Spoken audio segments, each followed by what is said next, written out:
आज हामी क्यामेराका 3वटा मुख्य सेटिङहरू आइएसओ, सटर स्पिड र एपर्चरको बारेमा सिक्नेछौँ।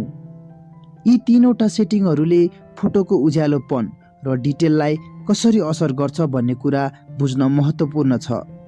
The exposure triangle.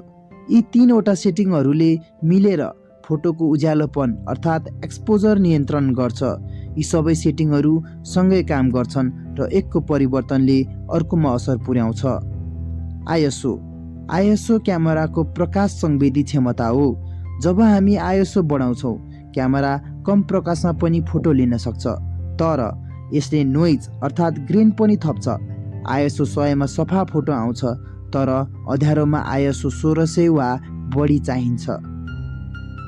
सटर स्पिडले क्यामेराको भित्री प्यानललाई कति समयमा खुला राख्ने भन्ने कुरा निर्धारण गर्छ। यदि तपाईँ गतिशील वस्तुहरू जस्तै पानीको झरना वा दौडिरहेका मान्छेहरूको फोटो लिन चाहनुहुन्छ भने छिटो सटर स्पिड जस्तै 1/1000 सेकेन्ड प्रयोग गर्नुहोस्, जसले ती वस्तुहरूलाई स्थिर पार्छ। यदि तपाईँलाई गतिशीलता र मुभमेन्ट देखाउन मन छ भने ढिलो सटर स्पिड जस्तै 1 सेकेन्ड प्रयोग गर्नुहोस्, जसले गति देखाउँछ र मोसन ब्लर उत्पन्न गर्छ। एपर्चर क्यामेराको भित्री घेरा हो, जसले प्रकाशको मात्रा नियन्त्रण गर्छ, जसले सेन्सरमा प्रवेश गर्छ।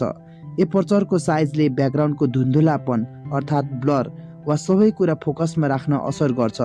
यदि तपाईँलाई ब्याकग्राउन्ड धुन्धुलो चाहिन्छ भने कम f-stop जस्तो f1.8 प्रयोग गर्नुहोस्।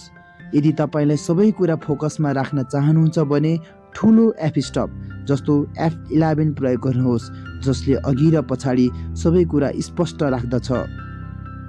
आगामी एपिसोडमा हामी फोटोको रचनात्मक पक्षहरूका बारेमा कुरा गर्नेछौँ, जस्तै थट्सको नियम, लिडिङ लाइन्स र फ्रेमिङ।